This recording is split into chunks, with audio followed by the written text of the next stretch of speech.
Welcome to the official YouTube channel for the Colin Cowherd podcast. Go on, hit the subscribe button. There you go, right down there. If you want to be among the first to hear my weekly takes, NFL, college football, more, right there. So you're Russell Wilson. You're a star in the Pacific Northwest, but you're kind of geographically isolated. Then you're going to be the culture setter. You're going to be the man in Denver. Disaster. So he has visited the New York Giants and the Steelers. So I think he's a really good fit with the Steelers. He doesn't have to be the culture setter. They've got Tomlin. It's an organization that I think has historically drafted and developed pretty well. They have some really nice personnel at wide receiver, running back, tight end. O-line is what it is. It's not terrible. It's not great. And you think to yourself, that's a better fit than the Giants. Could I argue this? That go look at the Super Bowls. Go look at the playoffs. Defensive coaches, they're not getting there. Is that the Giants, you're entering. Great entry point. It's like being a morning show on a radio station. You don't want to replace Howard Stern. You want to replace like a guy that is awful. And so any success feels big. So the Giants have been irrelevant for about 12 years, roughly. One double-digit season, 12 years. You have an offensive coach. You have a very good left tackle. You have a star back, but you actually have some pieces. You have a pass rusher. You have a decent defense. I like the GM. Now, the coach is a lot, but he is an offensive coach, and we have seen him. I think Daniel Jones, I think that he got into the playoffs is a fairly remarkable achievement by any coach. Would you automatically say, if you're Russell, take the Steelers, better organization? Now, they don't have the same GM they had for years, so it's a whole different ballgame in Pittsburgh now, many suggest.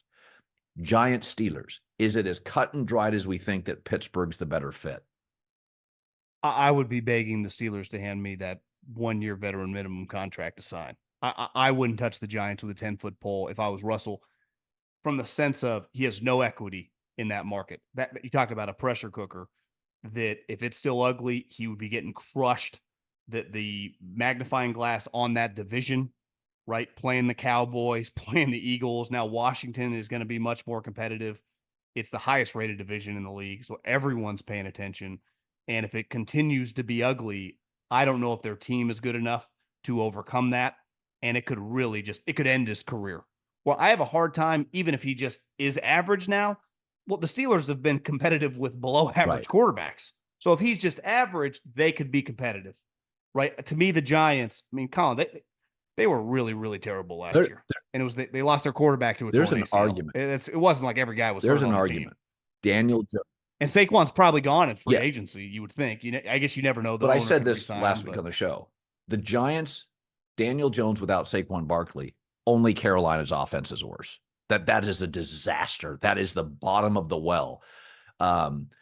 Here's the thing about Pittsburgh that, I go back to this. I really like their roster. But, and I tend to think that Tomlin sort of lets players, we've had Le'Veon and Bell. There's like 8 different players, including Big Ben, that were dramatic. There's always drama. It's always with their offense. It's never with their defensive players. It's always with. So my takeaway is Tomlin just not pay attention to offense, which Russell could say, great, I'll run it. Or, he walks into a building where all their money, they all spend it on defense. The number one defensive spending team in the league. How do you view the Steelers as a quarterback? Kenny Pickett can't play, we think. How do you view the Steelers as an operation for a quarterback? Well, to me, if I'm Kirk Cousins, I'd be very interested there. I think that would be a place, right? Atlanta, I'm sure, can give him more money, but that's a place where you could win.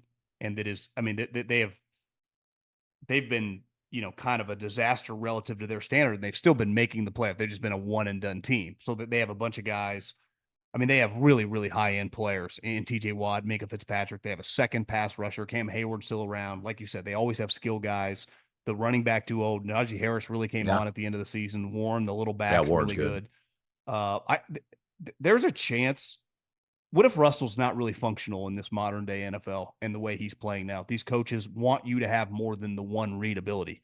And every single person, I watched 5 guys come on your show last week. It's like, well, he one read, all the guys around Denver watch every play. takes off, and you watch him like, where's this Russell? And maybe he was always doing it. He was just such a spectacular athlete and such a, instinctive playmaker. You get older, you're not quite as quick twitch. You lose your confidence a little bit. And it's hard to just maintain that style of play forever. Steve Young said this 35 years ago. To sustain quarterback play, you've got to learn to play in the pocket, right? And that's how a lot of these guys play forever in their older age, where it feels like aged overnight because you can't just run around and freelance. Also, it's pretty telling. When Sean Payton took that job, he wanted it to work because he knew the ramifications if Russell didn't, which is dead cap hell. So, and it felt like to me almost in camp, like it didn't work. Stop kissing babies. We're not doing Sean got real curt and real short with the media. So my takeaway was he's looking at all this film by the time camp, he's watched every snap for Russell. And my take is Sean just said, this doesn't work. I do think that how many lifetime politicians ever change their tune? They always act like that. And Russell's always kind of been this, feels like a caricature of something that he's trying to put. And maybe that's just actually who he is. But he's been like this pretty consistently now for a decade. I don't ever expect him to just be, he's one of the boys having some beers with the O-line at the burger joint. Like, that's not where Tom and Peyton and a lot of guys. Josh Allen, Lamar, all these guys just really resonate with their teammates. Even a huge thing with Jalen Hurts when they Wally pipped Carson Wentz, it was like guys just liked him. And there's always been this weird gap of like Russell's a little more famous. Why I could see him being interested in New York, the brand, all that stuff that comes along with it. And that's always feels like with Russell Wilson, there's this kind of element, which when he's playing great, who cares? You deal with it. It drove Seattle a little nuts, but they were always competitive. The moment that turns, it feels like I don't even want to deal with it. I could see some of these teams. Listen, everyone gets desperate. You eventually pull the trigger, but I don't know. Remember that once upon a time, Cam Newton was just sitting there in the summer. Are we sure Russell Wilson's a lock to be signed by the end of this week? We'll see. I'm very fascinated to watch how this thing plays out. And listen, for the first time in his life, we kind of want you. These teams aren't going to be kissing his ass. Well, you think about this. It's really somebody had a good line. They said on my staff said, is he more concerned with sponsorships than relationships? But there is never been, even for bad quarterbacks, Zach Wilson may not have been popular. People didn't publicly hammer him. Jay Cutler was a bit of a pill. People didn't publicly hammer him. Aaron Rodgers, prickly, very well liked by players. Russell got hammered by Seahawk players. He just got hammered by Carl Mecklenburg. Pete wanted him out. It didn't work with Peyton. That's almost unheard of for a 2 Super Bowl, 1 trophy quarterback where people I've never heard any teammate bag on Tom Brady. Peyton Manning was intense.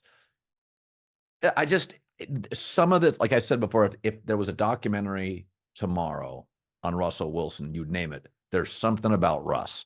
Whatever it is, the Seattle had 4 different players come out and take shots at him.